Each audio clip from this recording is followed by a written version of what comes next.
Please subscribe Alto Heat Studio. bishatani waa bil aan rabno laba wax inaan helo kow in ilaahay dembigaaga dhaafo hadda maaha inaynu iyada dembi kororsanno dadka qaar baa bishatan musalsalaad iyo balaa bishii uu dembiga hore iska rogi lahaa mid cusub bilaaba ma aha bil uu qofka bini aadamka ay kaslaan noqdo bilaad marna hurudown marna ma aha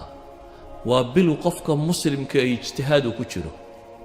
waa qofka muslimka ay waa bil uu dadaalkiisa xadkii kama dambaystaha isku dayay inuu gaarsiiyo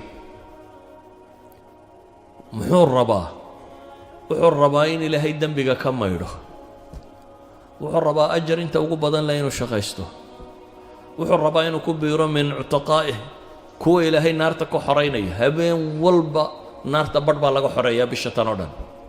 wadaaka fi kulli layla buu nabigu yidhi habeen walba ummadda muslimka qayb ka mid ah naarta laga xoreeya inaad u dadaasho sidii aad ugu biiri lahayd kuwa naarta laga xoreeyey waxay yidhahdaan culammadu bisha tani waa shahrun litaghyiir gebigeedba waa sistamkaaga nololeed oo dhan inaad dib u hufto balaan cusub inaad degto acmaal gaaraa jirta uu bishan inoo sii tilmaamay waa kuwa ugu culus ee traininka lagu qaato traininada ugu culus kow dee isagu waa ramadaan waa wada garanay iyada in la soomayo waa garanay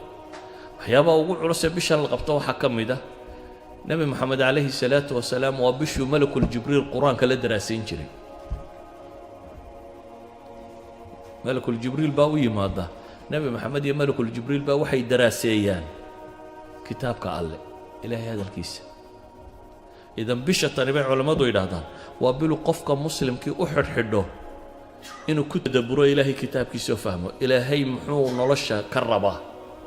idan bisha tani waa bilu qofka muslimkii u xidhxidho warbal ilaahay warkiisa faham horta rabbi waxa uu kuu sheegayo rabu الsamaawaati wاlard ayaa adiga kula hadlaya bidaatig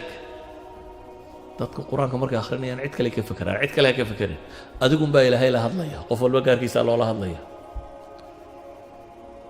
waxyaabaha bishatan uu aad ka qaban jiray nabigu calayhi salaatu wasalaam umad muslimiinta oo faray waxaa ka mid ah qiyaamu leylka taraawiixda salaada badan ee la tukanayo inaad salaadaha badsato waxyaabaha la isfaray waxaa ka mid ah bishatan aadka loogu dadaalayo oo nabigu samayn jiray atasaduq sadaqaadka inaynu inagu wax cunnaaba aynu badinay inaynu dadka wax cunsiino sidaa awgeed ayuu saxaabigii muxuu lahaa nebigu wuxuu ahaa mid deeq badan dee asliyan baa nebiga caadadiisa waxayd weligii wax la weydiiyey maya ma odhan aduu bal qiyaas qof wax la weydiiyey aan maya odhanin haddana isagoo sidaas noloshiisu ahayd ayaa la yidhi haddana ramadaan wa kaana ajwad mima yakuun wuxuu ahaan jiray fii ramadaan bisha ramadaan wuu ka deeq badnaa bilaha kaloo dhan baa la yidhahdaa intuu bishaa bixiyo way ka gadisnayd